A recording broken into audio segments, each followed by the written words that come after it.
format for the session is going to be very quick fire presentations. We've got 6 absolutely fantastic speakers lined up for you this morning, and they're going to be giving us their pearls of wisdom over a quick 5-minute presentation about their own startup story, because I think really what we wanted to do today is to inspire those of you who may be an established business but potentially looking for a slight change of direction, someone who's considering starting up a business, or literally just kind of starting out on that journey, or those of you who've been thinking for a while and actually maybe recent events have sort of precipitated that decision that you might be looking at setting up on your own, and are looking for some pearls of wisdom from people who've been on that journey already. So just a little bit before we start about Build Studios. So as I said, my name's Helen Santa and I'm the director of Build Studios. For those of you who don't know us, we're a co-working and event space based just near Waterloo Station. We're a hub for the built environment sector. And we basically offer affordable workspace for SMEs and also charities who are at work across the built environment. Alongside our workspace offering, those is very important for us. We do a lot of work around broadening access to the sector. So we have an outreach programme that we run with local schools. Many of the children working, living in the area where we work, and I think indeed across the country, really have absolutely no idea what it means to have a career in the built environment sector at all. So we're developing quite an extensive programme working with schools to really raise awareness and broaden inclusion into the sector. And then we also have a programme which this event today sits within, of events and kind of professional development activities for businesses within the sector. So we run a number in partnership with organisations like the Museum of Architecture and groups like Built by Us, many of you whom you'll have heard of already. And we have our own programme of in-house events as well. So it's great, absolutely great to see you here today. So I think, like many people, I suspect there's probably, I'd struggle to find anyone who's not been having a major reassess recently. We've been thinking really hard recently over about our mission and what we want to do, not only as a business, how we respond as a small business ourselves to recent events, but also how we respond as a sector to the huge changes that are happening. There's the sort of short term, how we emerge from lockdown and what that means in terms of the built environment, but more generally, how are things going to look further down the line, and how do we respond to that as businesses, and what opportunities are there coming out of this?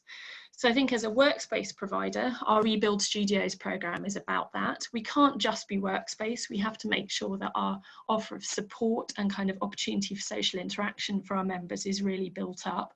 But even in terms of the workspace that people might need, you know, I think arguably the days of people taking long leases may be on the wane, and how can we offer the most sort of flexible package for people who need to get out of the house but potentially don't want to be kind of full-time office based anymore. But I think also, as I said earlier, the built environment in general and the nature of the built environment and how we as a sector respond to that is a sort of bigger picture that I think we'd like to consider through this programme. So this is the first in a series of 5 events. This is our Starting Stories event. And we are Build Studios, but temporarily rebranding as Rebuild Studios for this period of emerging from lockdown. And really that's to reflect on our own focus, our new focus on renewal, both as a space, also as a business, but as a sector as a whole. So we've got a fantastic lineup of speakers today. I am really thrilled that everyone has been so kind as to join the panel. This is the sort of dream lineup from my perspective, and some great stories that we're going to be hearing today. There's a huge pool of talent here, so I hope that you're able to take away some nuggets to inspire you as you start the day. And I think, you know, before it gets to 30 degrees later, 10 a.m. start is probably a good time for us to reflect on not only the day ahead, but sort of how we're going to maybe take away some of the nuggets that we received today and implement those going forward. And I hope you managed to find some inspiration to take back with you. So I think on that note, let me turn to our first speaker, if I may, Holly Lewis from We Made That. And Holly's going to tell us a bit about her startup story and get us kicked off. So thanks very much, Holly, over to you. Thanks very much. Let me share my screen. Just as a word of warning, I've got a small assistant here who I'm currently bribing with snacks and should be behaving herself, but if there's interruption, that will be why. Okay, can everyone see that all right? Great. Yeah, it's good. So this is us, We Made That. And I guess before I start talking about who or how we started, I should tell you a little bit about what we started. So We Made That, we're an architecture and urbanism practice with a strong public conscience. And what that means is that most of our clients are local authorities, about 95% local authorities, and some charities and community groups. The portfolio of the practice is quite diverse. So we have 3 kind of strands of work that we take on.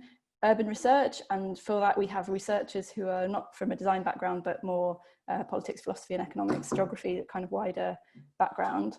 Area strategies and master plans, which can be from a very small scale of an individual street all the way up to much larger scale master planning of thousands of homes, and architecture and public realm delivery.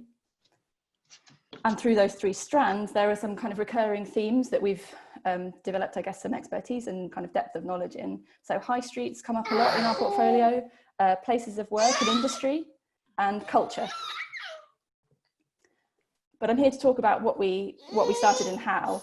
And so just by way of a little bit of explanation, sorry, I'm going to just...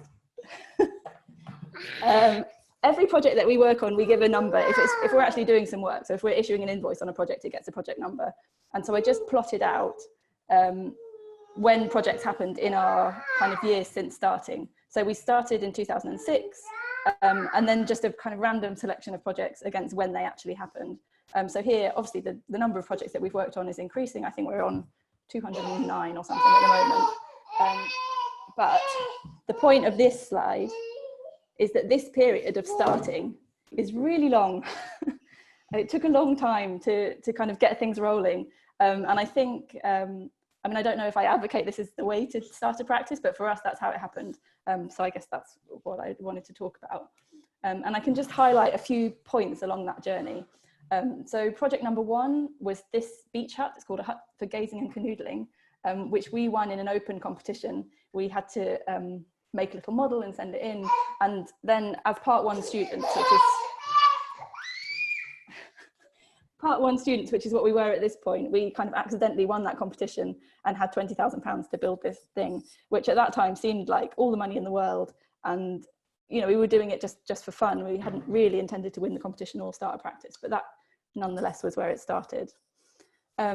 A few years on, and as I said, we were part 1 students at that time. Then whilst we were doing our masters, we did this little bit of work with Thomas Klasnick and Rita Ikonen, which was kind of public art proposals within the landscaping of the Olympic Park. So this is the Fantasticology Meadows, where we planted the footprints of the pre-existing industrial buildings in wildflower meadow planting. And so there's something sort of spatial about it, but technically we were kind of employed by the arts and culture team at this point. But what that led to was a good relationship with various people within the Olympic Delivery Authority. And then in around 2011, late 2011, we won this competition, which was the 3 Mills Play Space. It was a competition that the Architects Foundation was running at that time. And this is the point at which I quit my job. So you can see, like, there's a really long lead in from when we won that first project, continuing to work kind of evenings and weekends and on the sides of student projects, to the point at which we think maybe we can actually make a go of it. So this was the first kind of post-Olympic delivery project as part of what now the London Legacy Development Corporation were working on. And again, there's something which is still spatial in this, but it's kind of public realm focused. And I think that interest in the public agenda and how the general public are engaging with our projects has been consistent through all of these, because particularly in those first years where you're kind of squeezing it around other things that you need to do, why would you do it if you don't love it? And we've sort of just kept that philosophy, I think, is just taking on the projects that we're actually interested in. This project is number 47, and it's public realm and high street improvements in Croydon South End. So that was about £3 million. And by this point, I feel like we're really kind of rolling. We've got some employees, we kind of know what we're doing. There's public realm involved with this, but also improvements to building frontages. And it's a kind of line of inquiry in relation to high streets that, as I've said, has become a kind of recurring theme for us across the portfolio. And then this is number 96. Like, there's obviously lots of projects in between these, but I'm just picking a few. So this was What Woolworth Wants. It's a strategy for an area of Woolworth around East Street and East Street Market. And it was a strategy that was developed as a kind of incremental master plan with local people, and has been a resource for the local authority to deliver projects. So we've delivered the East Street Exchange, which is a small library just on East Street from this strategy, but projects have also been taken on board by local community groups and other stakeholders in the area that were originally proposed in this strategy. So I suppose there is this kind of recurring interest in engaging local stakeholders in the places where we work. And I don't think I've got that was the end of it, because we were talking about starting, right, not what we're doing now. So I think by this point we're pretty much up and running as we are now, probably similar staff size. And but yeah, I suppose the key point is it took us a really long time, and we just stuck to what we were enjoying and we're building on that. And at various points we have taken kind of strategic decisions to grow and to target different bits of work, but we didn't just arrive at 18 people and some magic project landed from the sky. It's been a bit of a kind of labour of love, I suppose. And that's probably my 5 minutes. Holly, thank you so much. That's fantastic. I think you know, my big takeaway for all this is your quote, why would you do it if you don't love it? And I do think before starting out, it's a really important question to ask yourself, even though it feels like the sort of most obvious one. You know, if it is hard work, and I think to sort of remind ourselves of why we do what we do is a very, very good starting point. Thank you very much for that. I'll move on to the next speaker in a second. I should say, if you have questions for the speakers, please do just put them in the group chat, and then at the end of the speakers, we'll run in one go. We'll pick up on those afterwards. So thank you again, Holly. Can I now turn to Neil from Town, who's going to be talking to us about their startup story? Thanks, Helen. Good morning, everybody. Yeah, I'm Neil Murphy. I'm the co-founder and one of the directors of Town. We're a developer. We set up in 2014, and my co-director Johnny Anstead and I worked together previously at a company called Beyond Green, where we sort of started our journey from doing sustainability-driven consultancy and large-scale master planning to getting into the kind of development and property side. Initially at Beyond Green, we'd done some large scale land promotion type projects where we were trying to sort of import and impose, I guess, better kind of continental residential led master planning practice that you typically find on large scale urban extensions, a thing that we're still kind of trying to do, I suppose. And we had a couple of big projects that were essentially planning led, and then the aim was to try to sort of stay involved as master developer. But we sort of, we kind of got to the point, we had a big kind of planning success on a project in the east of England in sort of 2012, 13. And it was kind of really satisfying, but there was also this feeling of, you know, if we stay around till we're 70, we might see whether this community turned out to be as good as it could have been, etc. And we just had a kind of itch to build things, really. Plus, I think after a number of years in that company, we just sort of wanted to row our own boat a little bit.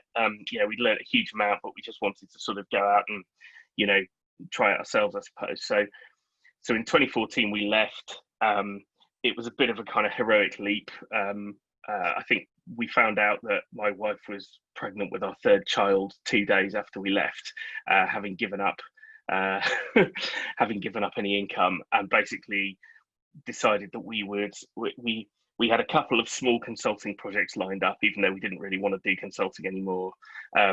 And we had enough kind of savings between us to see that we could essentially pay ourselves enough to pay the mortgage and survive for about sort of about 6 months with the income we had. So we were like, right, we'll give it 6 months and see how we go. And you know, if all else fails, we can always go skulking back into, you know, into being in somebody else's employ, hopefully. So it was a bit of a kind of risk, but you know, we sort of, you know, we wanted to try it really. So it was like an itch you had to scratch. But then we got really lucky, and I imagine an element of luck will be a theme in some of these things. In that project came along, which was sort of pretty much perfect for us. I haven't done slides, but this is it behind me. This is Marmalade Lane in Cambridge, which is our first completed project. And it so happened that Cambridge City Council, together with a co-housing group, were looking for a developer to take on a hectare of land in the north of the city and build a co-housing development. So it was pioneering in a number of respects, not just because it was co-housing, but because it was public land being disposed of readily for probably less than it could have been sold for in the open market, in order to create some social and economic outcomes. You know, we sort of we knew some of the people who were acting as consultants for the council on the project, so we had a bit of a sort of background knowledge of it. But it was clear when the tender came out that absolutely none of the usual suspects that with every project in Cambridge, like Hill and people, would be remotely interested in this, because it basically involved a really deep collaboration process with effectively the end purchasers of the scheme. And so we guessed that actually, despite having no track record, we would, you know, as long as we had a decent partner with some standing, we would have a good chance. So we happened to have been talking to the kind of UK reps of a Swedish house builder called Trippelhus, which its UK operation is tiny, but it's ultimately owned by a Swedish timber co-op with a kind of 18 billion krona turnover. And we pretty much sort of said to them, if we win this project, will you back it and do it with us? And they kind of went, yeah, without thinking that we would.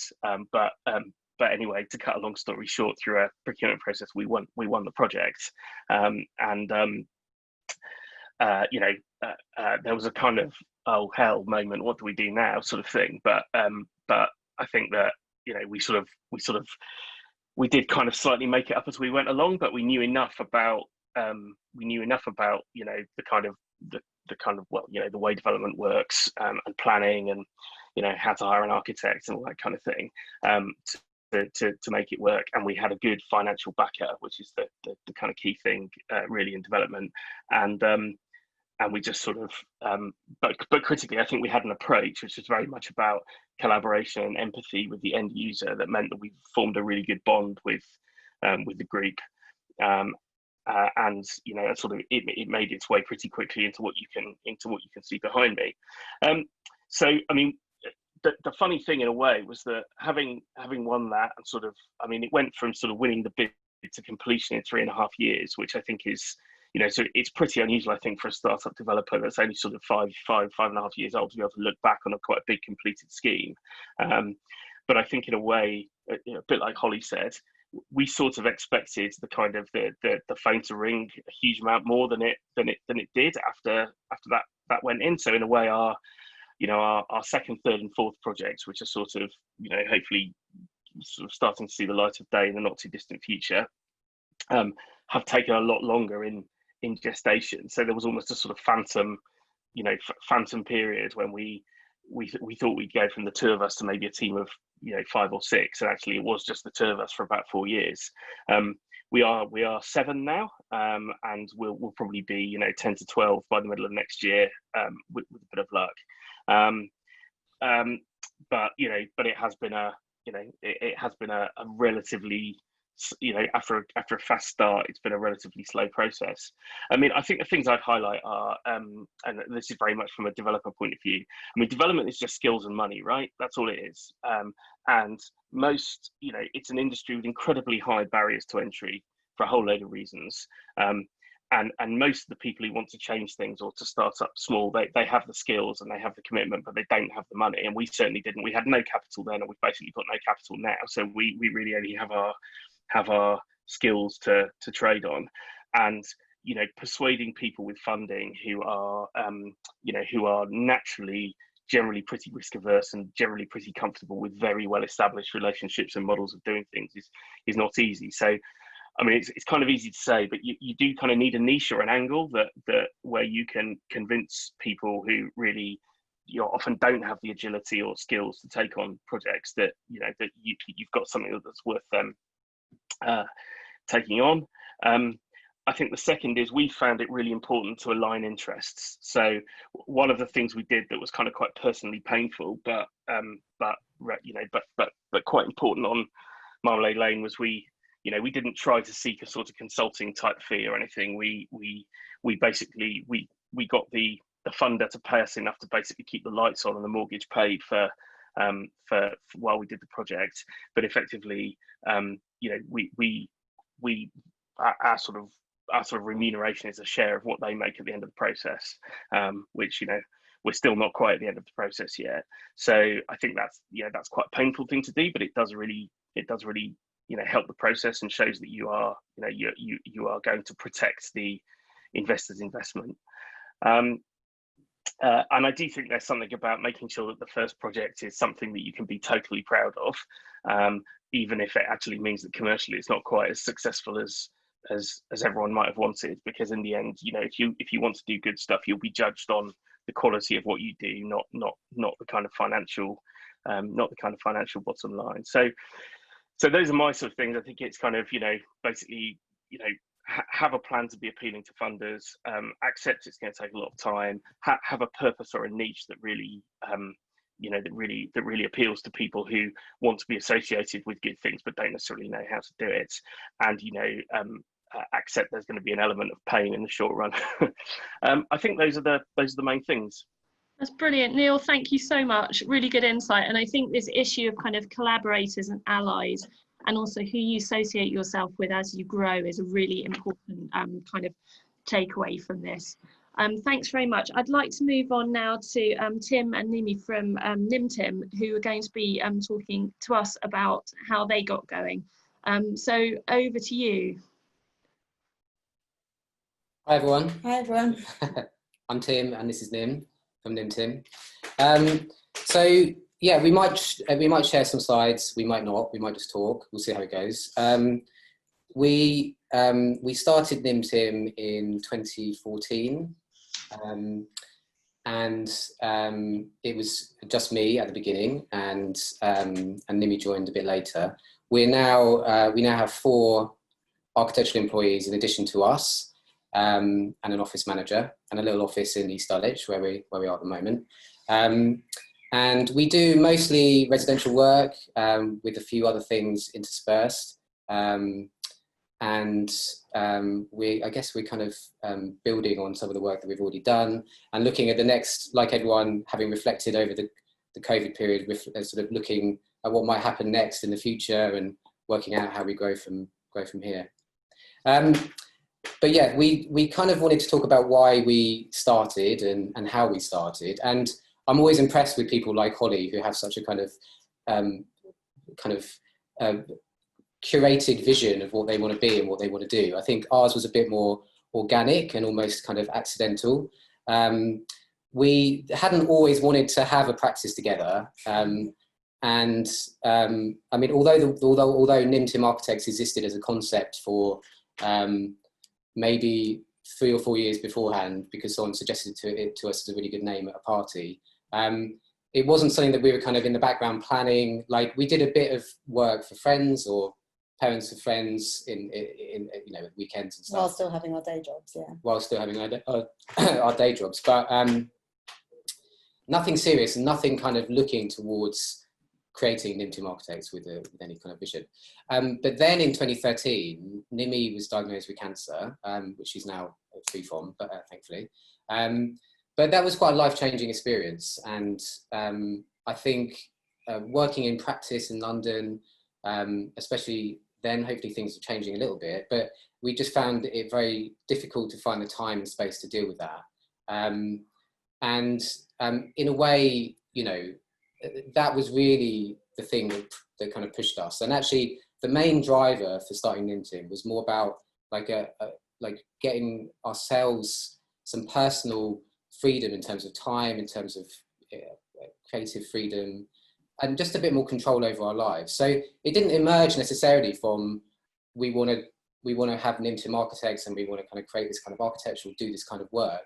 It was a bit more organic, and it was much more strongly linked to what we wanted from our life. And it's since been great because we've adopted a daughter, and the time that we needed to invest in that would have been very difficult to carve out if you were working within a larger practice. So, you know, we've kind of found that really, that, you know, it's since we started, and we've tried to extend the same, or the ethos of the practice is to try and extend that same sense of freedom and personal choice to our employees and the way that we work. So that's kind of how we started. And unlike Holly as well, who'd kind of managed to kind of get these bits of work going and then create a job, I kind of stopped. I started, and day one I was kind of walking around Forest Hill where we live with business cards, going into kind of shops and estate agents and almost kind of like selling our wares. And that was how we got the first bit of paid work as Nim Tim Architects Limited, from a guy in an estate agent who constantly put me in touch with someone else who was looking to buy a house. And there was something really good about going down to that incredibly basic level of like, you have this skill that you learn in architecture school and subsequently refined within practice, and you've got to try and persuade someone to pay you for that. And that was, I think, really interesting to do and quite liberating, because suddenly you realize, well, that I have something valuable that people can want to pay for, you know, will want to pay for and will get benefit from. And so I think working at that kind of micro scale, at the beginning we were doing like, you know, kitchens and bathrooms and like, you know, for a few really hours, tight budgets, incredibly tight budgets, and just for very kind of people with very little money. It just gave you that sense of like how to deliver something that people really need and really want. And also how to persuade with no, you know, I couldn't use any of the projects from my previous practices, you know, partly because I hadn't agreed it, and partly it wasn't right. So you have to just sell yourself. You have to kind of persuade someone that you are worth investing in and worth kind of getting to do that work. I think since then we've made some really good relationships with the clients. I think that's also really important. We spend a lot of time up front with our clients, getting to know them, what they want, a lot of time on the research, which isn't always the kind of element that we put most of our feet on. But I think if you can foster that relationship, it will see you through to the end. And I think that's also been reflected in the end work. So we've tried to get everybody involved, listen to everybody, make everyone part of our process. And then it becomes something far richer because of it. And I think because Nim Tim came out of a kind of more personal kind of situation, although we have obviously architectural ambitions and architectural ideas that are part of the work that we create, but we then also realized that it's good to make you and your team part of what your identity and how you project yourselves into the world. So I think that's been interesting, and I guess also we didn't really have a kind of architectural manifesto apart from wanting to do good and interesting and honest work, and have fun and enjoy it and be creative. Yeah. So our ethos, which is about kind of making spaces that and through a process with people and putting people and creating stories that everyone can connect to, emerged organically through the work that we did. So I'm conscious, I think we've gone over our 5 minutes, and we haven't shown any slides. That's okay, and thank you so much for sharing that. That's really personal story behind it, and I think, you know, obviously we are all humans at the end of the day, and I think remembering that alongside what we want to achieve from the practice is kind of, you know, if we lose sight of that, then I think we're all sunk, really. So really lovely insight, and I think this idea of starting small, building up gradually, and also just, you know, being prepared to kind of take the risk is really sort of inspiring for me to hear. So thank you very much for sharing that. So now up is Ed from London Structures Lab. Ed, can we hear from you? Hi Helen, thank you. Can you hear me? Yeah. Great.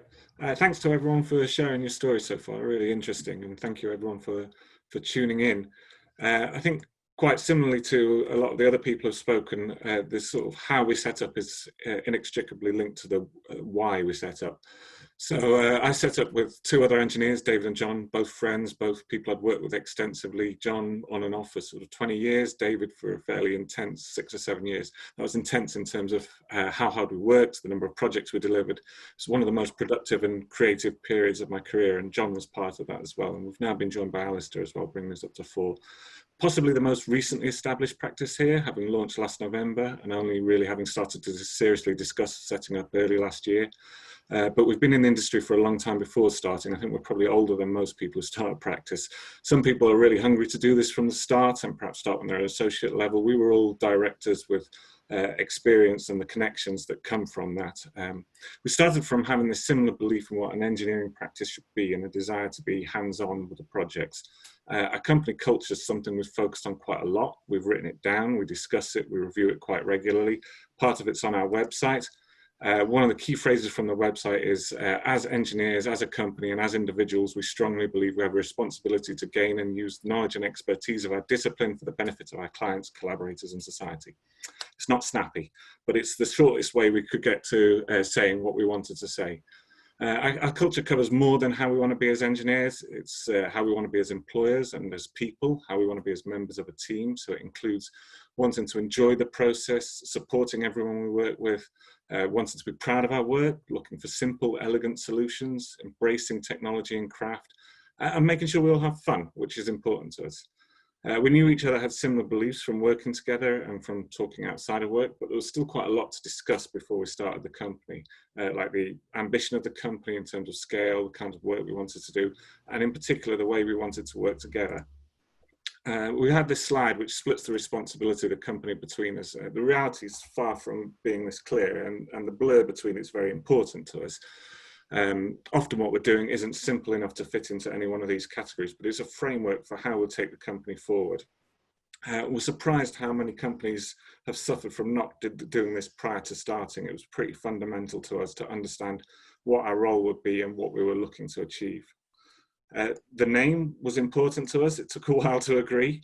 It's meant to reflect our experience in terms of London projects, or London designers and developers working elsewhere. It's what we know, working within the context of London, the context of world-class design, multifaceted complexity. Structures, while we talk beyond our discipline, we are structures focused, and we have a technology-driven approach to the design of structures. And then the lab suffix was chosen to reflect the collective approach we want to engender. Hopefully implying a group of specialists studying a problem, using the latest techniques and creating something.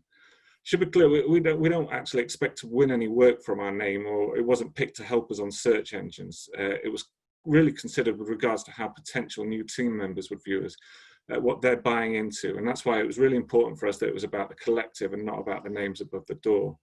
Similarly, our website it's not been written to maximize hits or win work, and we don't expect to win work from our Instagram.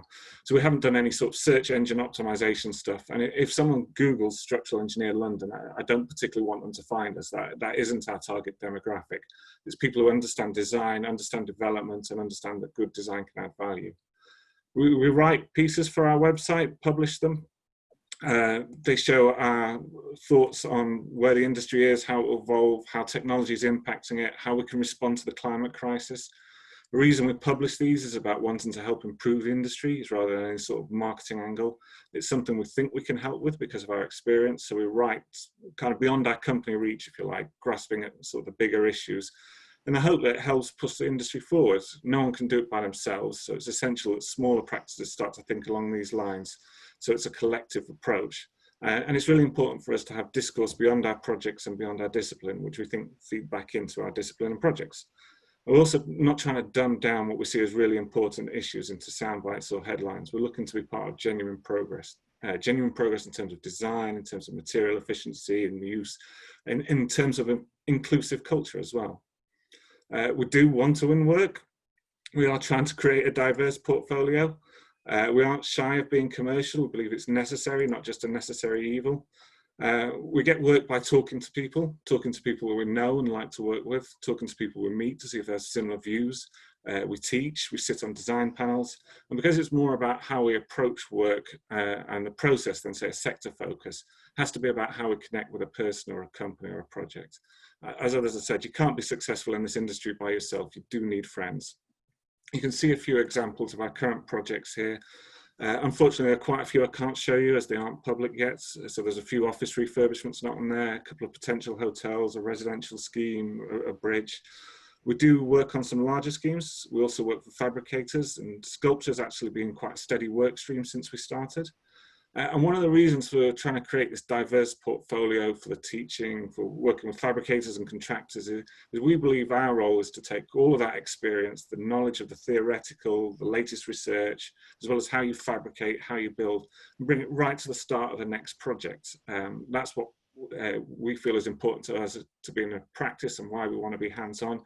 It's also hopefully what will win us work and enable us to deliver the best designs we can deliver. So I think that's about my 5 minutes. Fantastic. Ed, thank you very much. That's really insightful, and I think a couple of key points for me. There's a sort of bit of a myth that startups are always, straight out of university. I think a lot of the startups we work with have kind of, very, very well established years in industry, and I think the sort of startup journey can come at any stage of a career, really. And my favourite quote of the presentation was, "You can't be successful by yourself. You do need friends." I think that's another one for the write-up. So thank you very much. I'd now like to hand over to Shabnam Noor, who is a member of ours at Build Studios, and always a very engaging person to tell you about how she got started. So Shabnam, would you like to share your story with us? Sure. Hi everyone. So like Helen introduced, I'm Shabnam Noor. I'm an architect and I run my own architecture practice. Now, we all have lots of stories about how we started and so on, but I know that our audience here is keen to know more about starting their own practice. So I'll tell you more about, pearls of wisdom, I guess, or things that I've learned the hard way, since I started. One main thing that I've learned is that in an architecture practice, architecture and practice are two different things. Now, whether it's architecture, engineering, whatever our subject is that, we start our business on, we all know about it. I mean, person who's starting, we know about it. Some of us are great at it. We spent 7 years studying it, more working on it in big offices and so on, and done that. When you start a practice, that, on the other hand, is a business. And no, part 3 does not teach you about business. It only expands on the technical aspects of providing architecture services. So you may be a great architect, but without developing business acumen, there's no practice to run. So if you think of architecture as a product, this product could be architecture, engineering, fine art, anything, sculpture, anything, whatever your product is. If you can figure out how to run a business, then you'll be able to sell this product or service and therefore run a practice or have a successful business. So when I started my practice, I thought I was ready. I knew it all, like most architects think. But little did I realize how little I knew. The knowledge I had probably accounted for about 10% of what was required. And when I started, I was a pure architect. The books I had collected and read over the years were only on architecture. Anything I read or listened to was on architecture. So I basically had tunnel vision. When exposed to new ideas or thoughts on business or marketing, you know, I was a complete snob, and I'd be like, oh, us architects don't do things like that. And how wrong was I?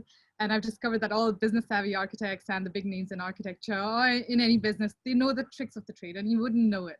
You know, I can see that now. So the front could be, you know, pure architecture, you know, whether it's Foster's, Grimshaw, anyone. But they know about PR and marketing and, you know, how to run a business and so on. So when I started, I was, you know, obviously struggling along, thinking that, you know, my little website and the few competitions that I'd won were going to bring me the clients.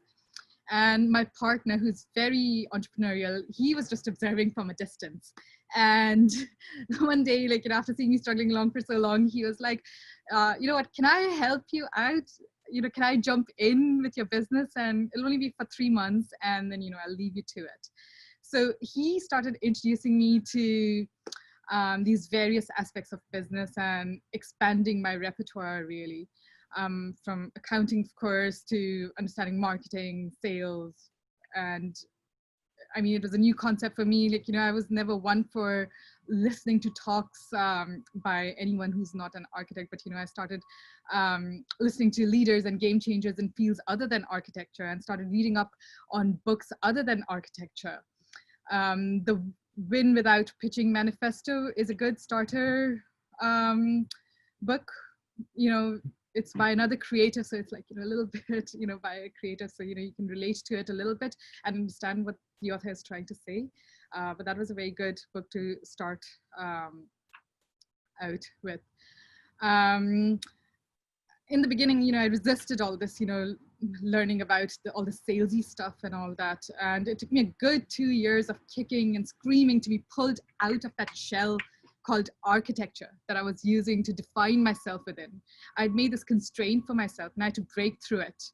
You know, after all, like, you know, I started realizing surely there isn't one term, like, you know, architect, that should be defining me for the rest of my life. So a lot of it is about, when you're starting your practice, a lot of it is, or any business, a lot of it is about removing your limiting beliefs and developing a growth mindset. For example, I had kept saying, you know, I'm an architect, I don't know how to do business. But if you read this book called Mindset by Dr. Carol Dweck, you'll understand that anything can be learned. Everyone learns how to do things. No one is born with the skills. So once you understand that, you can remove your limiting beliefs and can push yourself forward. You know, because I know many architects think, oh, I'm not a good business person. It doesn't mean you can't learn about it and, you know, start your own practice if you do want that independence and you do want to work on your own projects. So as part of this whole educating myself in the beginning, I did various courses, you know, business courses, and there are a couple of architects doing it really well. You may have heard of Enoch Sears. I did a workshop with him, you know, in person, and he was excellent.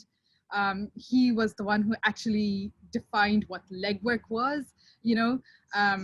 It wasn't my website and, you know, the name I thought I had with winning a few small competitions. So, I mean, they do it in a very structured step-by-step process, you know, whether it's content writing, marketing, sales, and how to reach out to people, how to build your network, and so on. Mark LePage of Entre Architect Academy, again, many people who are starting, we've probably come across him. He's on a similar platform, and that's where I learned how to do accounting and came up with what fees should be instead of depending on broad rules of thumb or percentages. I know architects struggle a lot with figuring out fees. So I would urge those who are thinking of starting up, you know, to look both these people up. And beyond educating ourselves, when it came to actually looking for the clients, so we came up with a marketing strategy and pursued various channels to get clients. And we understood, well, I tried to understand each channel and I executed it very quickly just to see what works. You know, I used to have this trouble with perfection, you know, everything has to be perfect, but then I realized very soon, you know, done is better than, you know, waiting to be perfect after a few months and then doing it. So some ideas you just have to execute really quickly just to see what works, and then, you know, you can develop on that. And different channels work for different people. So you'll have to see which one you're good at and which one works for you. Some people are really good at the Instagram thing. Some people are really good at content writing.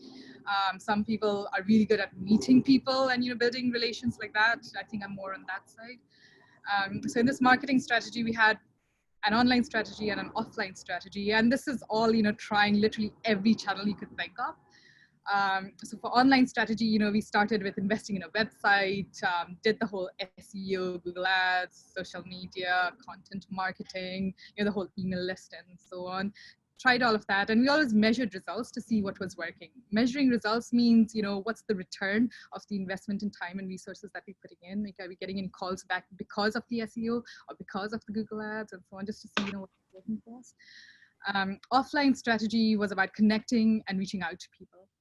So previously, whenever I had asked successful practices about how they got their work, most of them, probably 90% plus, would say it's via word of mouth.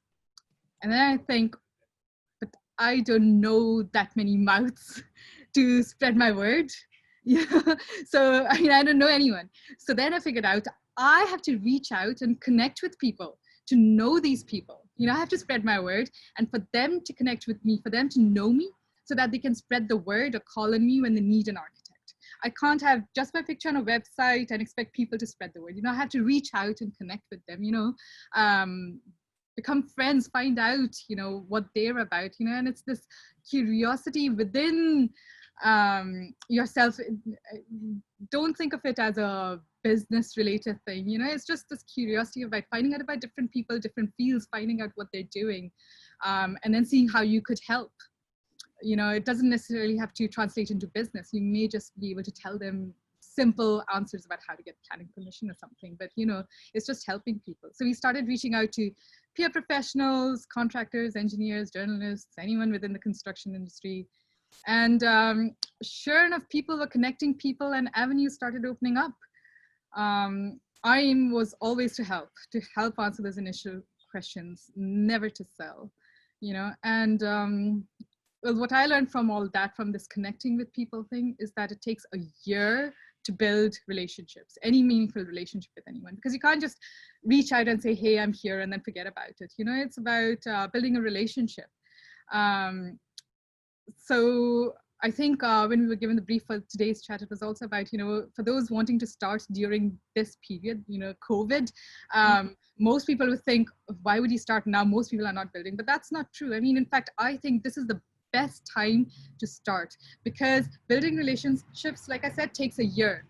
So this is the best time to do that. While we're in lockdown and isolation, I've seen that people are more available to take calls. I don't know, you guys may have also seen that. If you're reaching out to people, people have more time. So people are taking video calls even. So I would advise that, this is for the audience, so spend your time, in fact, make it a mission to reach out to people. And at least that's what's been most effective for me. That's Shabnam. I think that's a fantastic point, and probably a really, really good one to sort of lead on. Actually, I noticed this has cropped up in the questions, but I think thank you so much for that, and some great titles that you referenced, but also the importance of sort of trusting yourself to go and build relationships as you set up. So I'm going to move on now to Melissa. I want to leave just 5 minutes for questions at the end. So. And a couple of great ones in the feed already. So I'd like to introduce Melissa Woolford from the Museum of Architecture, another Build Studios collaborator. So Melissa, over to you. Please tell us about how you got going. Okay, wonderful. Hi, everyone. I am just going to share my screen here. So give me a second to do that.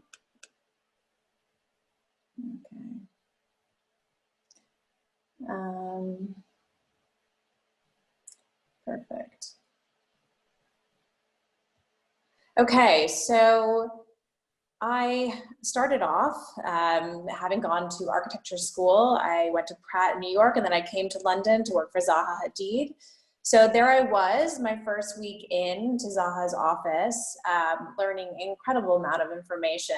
And I realized that I actually didn't want to be an architect. But I absolutely loved the industry and was really excited about things that I could do to potentially open it up to a wider audience. And I think that sort of always stuck with me. So I started a gallery called Nouse Gallery in the front room of a friend's flat in King's Cross. You can see the little picture there on the left. It was one of the first exhibitions that we did. And it kind of grew from there. So I was at Zaha's from 2006 to 2009, And during that time, we had many exhibitions in this particular spot, as well as in other buildings from developers. So sort of before pop-ups were pop-ups, we were asking developers if we could use their spaces to host exhibitions. So this was really to be used as a way of kind of getting out of architecture, but I couldn't sort of do it financially. I was really hoping that this gallery would take off. I'd be able to sell architectural work to people. But being sort of very young, sort of 20-something-year-old in London, having just got there, I had absolutely no contacts, people who would buy anything sort of meaningful enough for me to leave my job.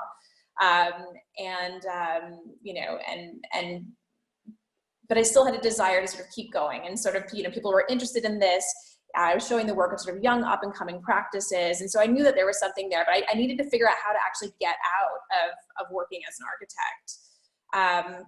But these were a few of some of the exhibitions that we did kind of at that time. So you can see we worked with the mosaic rooms. This was a space, the middle one was a space in the T building before it actually sort of became occupied. So all these kind of different spaces that we used. So finally, then this goes back to the point about luck. A friend of mine in New York needed his office refurbished. And so I took the job, and I was able to work on some drawings for him. It unfortunately never actually came into fruition because some laws changed in trading that he was working on. But again, sort of another point of luck at that point, and I had sort of 6 months worth of rent paid because of that. So I was able to finally leave. And then again, sort of luck struck, and I was able to do a project for Wild Turkey Bourbon. A friend of mine put me in touch with someone at Campari and said, hey, Melissa can run this for you. So I ran an architecture competition for Wild Turkey Bourbon and created this project here, which is a new visitor center, which won the AAA award for the state of Kentucky that year. So finally, I feel like I had a really good case study for how architecture can help brands. And this was something that I was very interested in, and I'm sort of still interested at this time. So this was the building that was built. And then I came back to London, and I did an architecture competition for the Delphina Foundation, which was won by Studio Octopi. So I was kind of filling my time, but I still haven't quite figured out sort of how to create this sort of steady stream of income. It wasn't the gallery, even though I was still doing the architectural exhibitions. And I was really trying to figure out how I could sell myself as someone who could connect architecture to brands, sort of creating brand spaces. So I spent about a year worth of time kind of looking for these projects. And I gave a talk at a project for Unilever. And so I had done, I did 2 workshops for them, looking at how their Dove soap bar could be looked at differently from the perspectives of architects and product designers and illustrators. So I did a workshop in London, and then that went well. And so they hired me again to do a workshop in New York. And I thought, okay, well, this is it. I have this consultancy, this is what I'm doing. So I had, these were quite well-paid projects. But then after that, I didn't have any work for about 7 months. And so that goes to the point about sort of having sort of, a very sort of strong opening, and then sort of thinking, well, wait a minute, why aren't other projects coming in? What's happening here? So then I decided to use this idea around sort of brands and kind of how they can get involved with architecture, but go back to the gallery. And this is where I sort of started to rethink about what it could be. So instead of trying to sell architectural work, I decided to turn it into a charity and set out the mission of helping the public better engage with architecture and helping architects be more entrepreneurial. So this was a strategy. And so there's 3 different components that we set out: setting up MOA Academy, which is all about helping architects run their businesses better, which goes back to Shabnam's sort of talk about how important it is to do that. So I 100% agree on that. And then we also do exhibitions, and we also have a very sort of public element as well, which is our School for Creative Thinkers. So through these 3 components, we've developed the Museum of Architecture, Again, these are some of the programs. This is another sort of larger exhibition. These are some of the sort of smaller exhibitions and conferences that we've done. And also we're really interested in kind of collaborating with other industries. So this is a neuroscience and architecture conference. And then of course there's Gingerbread City, which some of you may know about and some of you have participated in, which I'm very grateful for, thank you. So this is Gingerbread City 2016, which started off just as an idea of a project. We did it in a just open storefront in South Kensington, and we had 16,000 people come through that first year. And I thought, okay, great, this is going to be something. So that project has sort of taken on a life of its own. In 2017, we were again in South Kensington. 2018, we were invited by the V&A to host it with them. And then last year we had it at Somerset House. So, now we're looking at, okay, as a charity, Gingerbread City is a great way of sort of bringing in funding to do other kinds of projects. And so last year we were able to give away £5,000 to Chris Hildry from Proxy Address.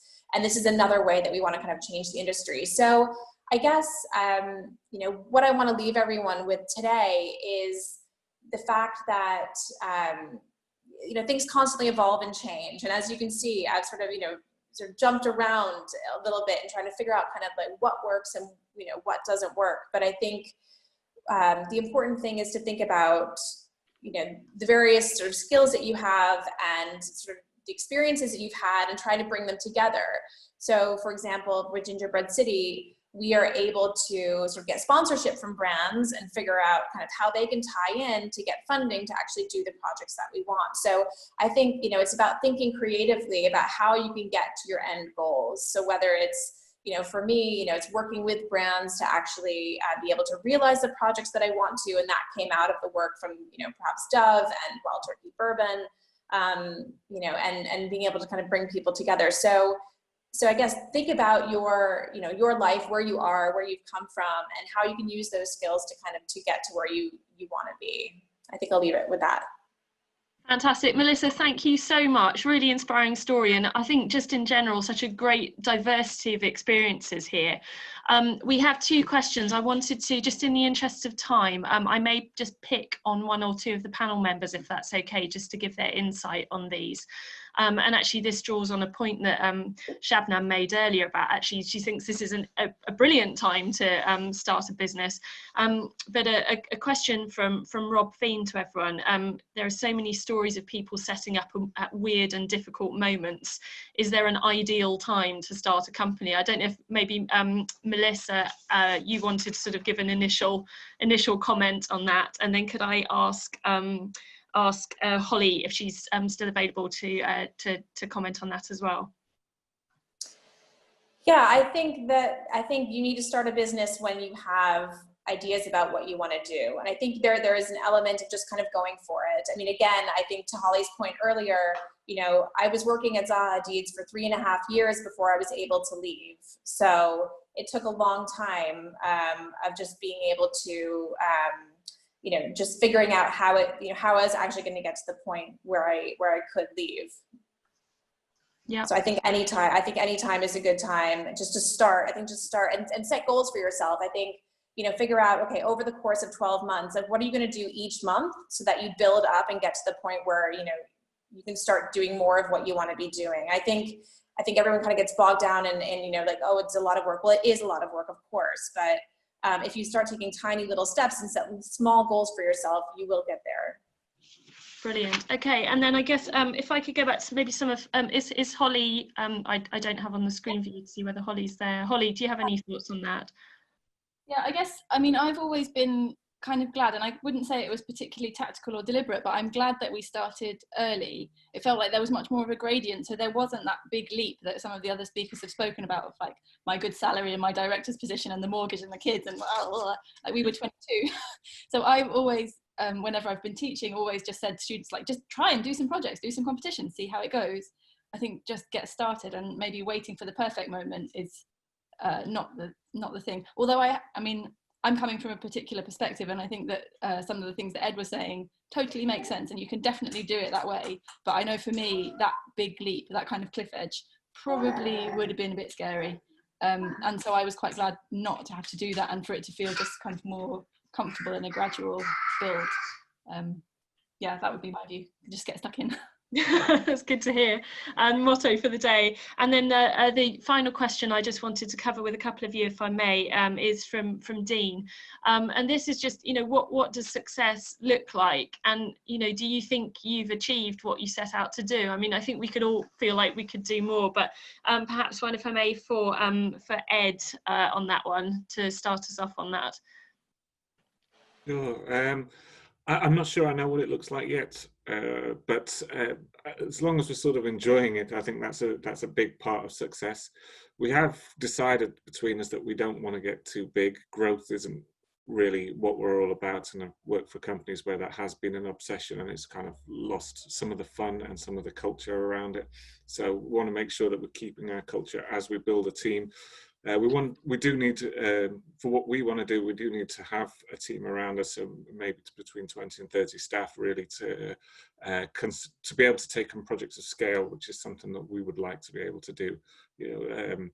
Engineering is slightly different to architecture in terms of the amount of engagement you get in a project, and particularly with the client and the sculpting of the story. With an engineer, as an engineer, if you're doing residential projects, it can become quite repetitive and perhaps not so inspiring. Whereas when you get to larger projects, there's something a bit more there when you can engage with those. But also, yeah, there's no right time to set up. I found out my wife was pregnant with our second child just after we had left our jobs, and then we had a national global pandemic. So I'm still enjoying it. Just go for it when you feel it's right. There's a bit of an emerging theme of childbirth coming through a lot of these stories. Thank you very much. There's a final quick question, if I may, just on that, just come through from Peng, asking how many staff in London there are in London Structures Lab now. There's 4 full-time staff, 3 founders and 1 employee, but we also have consistent working relationships with independent companies. So an architect who helps us with our geometry, a technician who helps us with our BIM, a geotechnical engineer who's got 3 staff, well, probably more than that now, and a civil engineer. So we have those relationships which we're hoping to bring in-house as we grow, or some of them in-house. Some of them would like to keep specialists that help us out as and when we need. Fantastic. So I'm conscious of time, and thank you so much for all of the speakers who've given their time so freely today. I feel like this discussion could probably run and run, and it seems to me that it would be useful to put together some kind of follow-up material from this session with some sort of key tips and inspiration from what we've heard today for any of you who might be interested in setting up. So thank you very much again. Do join us for the next one, which is next Wednesday, and the next session is looking at how to build a diverse portfolio, which again I think is particularly interesting when you're starting from scratch. So do sign up for that one if you haven't yet. If any of you, I probably should have said this at the beginning, if any of you are posting about this, please do use our @Build Studios handle on both Twitter and Instagram. If you could hash Rebuild Studios, that would be great. Look forward to seeing you at the next one, and if anyone wants to visit when we're back up and running, you'd always be very welcome at Build Studios. So thank you very much, and we will see you soon. Thanks then. Bye bye.